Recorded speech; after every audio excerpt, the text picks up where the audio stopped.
42 size छाती आणि 14 inch उंची असलेला ब्लाऊज आज आपण कट करणार आहोत. तर त्याची मापे आणि कटिंग त्यानंतर आपल्याला शिलाई करायची आहे. तर कशा प्रकारे मापे घ्यायचे ते मी तुम्हाला दाखवते. आता आपण सर्वप्रथम फक्त छातीचं माप घेऊयात. तर बघा, छातीचं माप आहे फक्त एक साईड घेतली तर 10.5 इंच. त्यानंतर समोरचा गळा एकदा आपण चेक करून घेऊयात. तर बघा, मी बरोबर मार्क केलेला आहे. तर इथं 4.5 इंच आला आहे, म्हणजे आपल्याला 5.5 इंचाचा गळा घ्यायचा आहे. त्यानंतर उंची घ्यायची आपल्याला पाठीमागच्या भागाकडून. तर उंची आलेली आहे 14 इंच. आता आपण काय करूयात, माप टाकायला घेऊयात. तर आता बंद बाजू आहे त्या बाजूने आपण माप घेणार आहोत. तर बघा, 14 इंच उंची आहे म्हणून 1 इंच शिलाई मार्जिन वाढवून घ्यायची, जी आपण कमरेच्या बाजूला आणि शोल्डरच्या बाजूला जोडतो. अर्धा इंच तिथे, त्यामुळे आपल्याला उंची 1 इंच वाढवून घ्यायची असते. त्यानंतर 10.5ची आपल्याला छाती घ्यायची आहे, म्हणजे 42 इंच छातीचा चौथा भाग घ्यायचा आपल्याला 10.5 इंच. आता मोठं माप असल्यामुळे 6 इंचाचं शोल्डर घेतलं मी आणि 6.5 इंचाचा मोंढा घेतला. त्यानंतर आता परत आपल्याला इथं मापे टाकून घ्यायचे आहेत व्यवस्थित. मापे टाकल्यानंतर आता कमरेचं माप घ्यायचे. तर कमरेचं माप मी दाखवलं नव्हतं. तर कमरेचं माप आहे बघा 38 इंच, म्हणून मी 9.5 इंचावरती मार्क केलं आणि 2 इंच शिलाई मार्जिन. आणि तो जो मी अर्धा इंच दाखवलेला आहे तो आपल्याला पाठीची टक्स टाकण्यासाठी घ्यायचा आहे. त्यानंतर आता इथं 1.25 इंचावरती गोलाई घ्यायची आणि गोलाईला आपल्याला मोंढ्याला आकार देऊन घ्यायचा. आता आकार दिल्यानंतर आता गळा मोजून घेऊयात आणि गळारुंदी घेऊयात. आता इथे 2.25 इंचाची गळारुंदी घेतली मी आणि 9.5 इंचाचा मागचा गळा आहे, म्हणून मी 2.5 इंचावरती खालची गळारुंदी घेतली, कारण आपल्याला इथं गळा जास्त डीप करायचा नाही आहे. आणि गळ्याला असा गोलाकार देऊन घ्यायचा. गोलाकार दिल्यानंतर आता पूर्ण मापे झालेली आहेत, आपण कटिंग करून घेऊयात.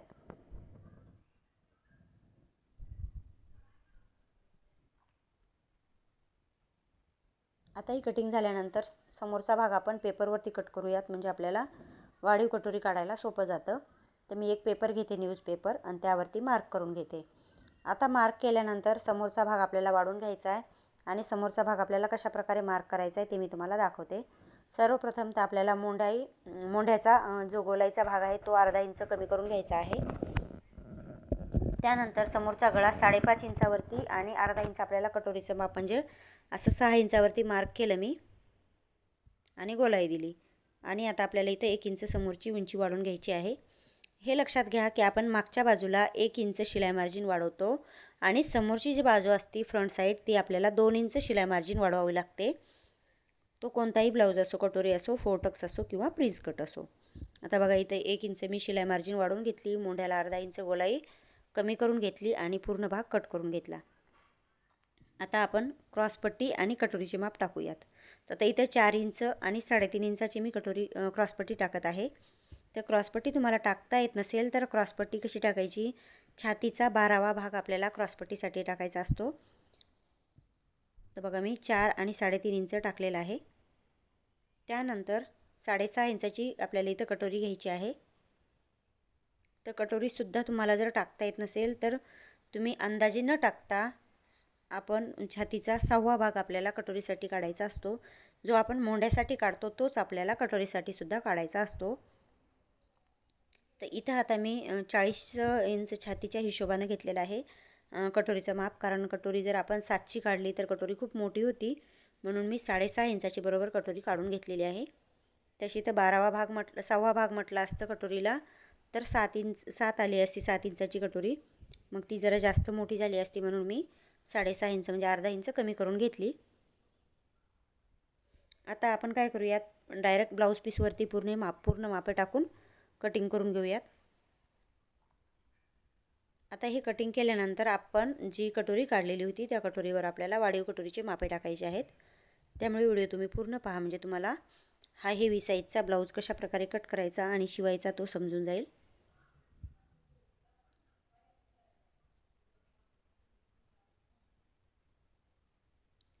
आता क्रॉसपट्टी कट करून घेते मी.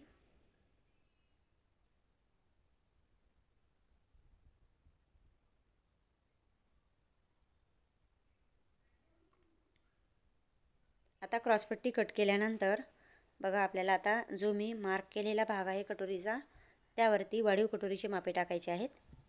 तर आता इथं आपण 1.5 इंचाने कटोरी वाढून घेणार आहोत. दुसरी बाजूसुद्धा 1.5 इंचानेच वाढून घ्यायची. आणि आता याचा मध्य काढून आपल्याला तो सुद्धा भाग 1.5 इंचानेच वाढून घ्यायचा आहे. आणि आता हे तिन्ही बॉक्स आपण एकमेकांना जोडून घेऊयात. तिन्ही जे टक्स पॉईंट आहेत ते.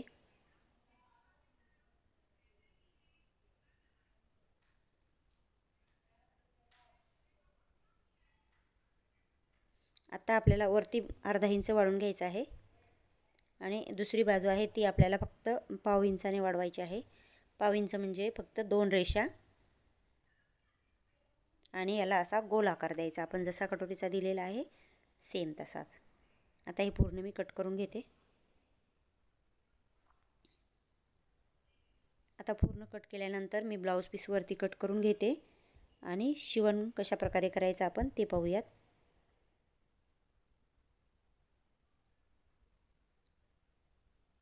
आता हे आपण एकदा टक्स टाकून घेऊयात म्हणजे आपल्याला सोपं जातं डायरेक्ट टक्स टाकायला. तर उभा 3.25 इंचावरती मी हा पॉईंट घेतला उभा आणि 1.5 इंच आपण जो वाढवलेला होता तो.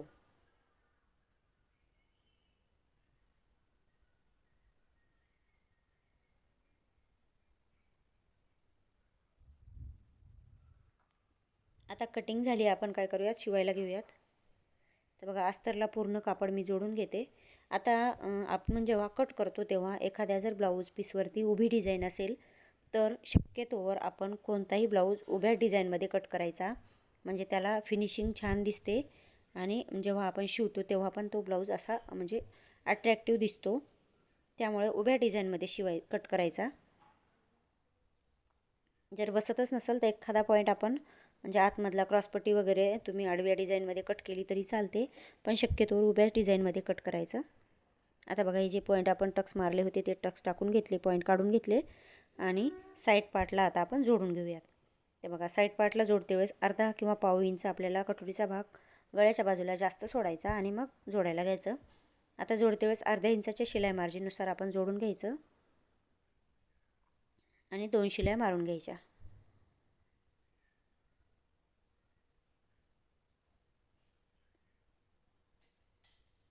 आता दोन्ही शिलाई मारल्यानंतर आपल्याला खालचा भाग जोडायचा आहे कटोरीचा. कटोरी बघा मी अस्तरला जोडून घेतलेली आहे, ती आपण अशा प्रकारे जोडून घेऊयात. आता जोडते वेळेस जो कटोरीचा टक्स पॉईंट आहे तो आपण आतमधले दुमडून घ्यायचा आहे आतमध्ये आणि कटोरीची जी गोलाई दिलेली आहे ती पण आपल्याला आतल्या साईडला जोडून घ्यायची आहे, म्हणजे फिनिशिंग छान दिसते तिला.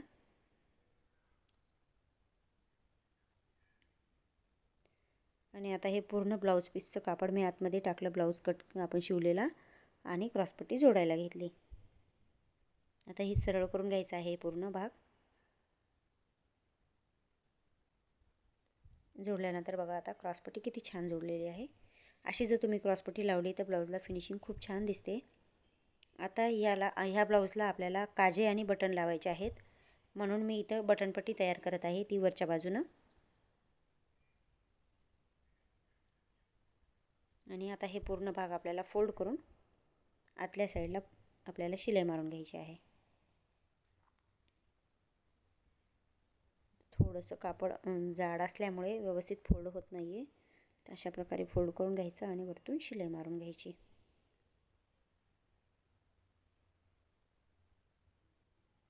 आणि यावरती अजून एक शिलाई मारायची, थोडंसं अंतर सोडून, म्हणजे फिनिशिंग छान येते.